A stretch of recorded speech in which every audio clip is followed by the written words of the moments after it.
নবী আমাদেরকে অনুমতি দেন, আমাদেরকে হুকুম করে দেন, আমরা এই পাহাড় গুলি দিয়া চাপা দিয়া কাফের গুলিকে শেষ করে দেই। নবীজি তখন বলেছিলেন, নবীজি বলেছেন, আমি যদি তোমাদেরকে হুকুম করি আর আমার হুকুম মতো যদি সমস্ত কাফেরদেরকে পাহাড় চাপা দিয়া সব যদি মেরে ফেলে দাও, তাহলে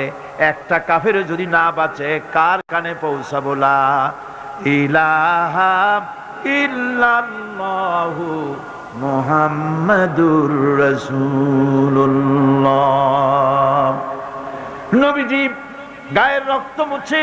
দুইখানা হাত আল্লাহর দরবারে তুললেন আর দোয়া করলেন, আয় আল্লাহ রব্বুল আলামিন, এই কাফির বেঈমানের আমারে চেনে নাই, বোঝে নাই, আমি যে তোমার নবী ওরা তা বুঝতে পারে নাই, না জেনে না বুঝে আমার উপরে যে অত্যাচার করলো,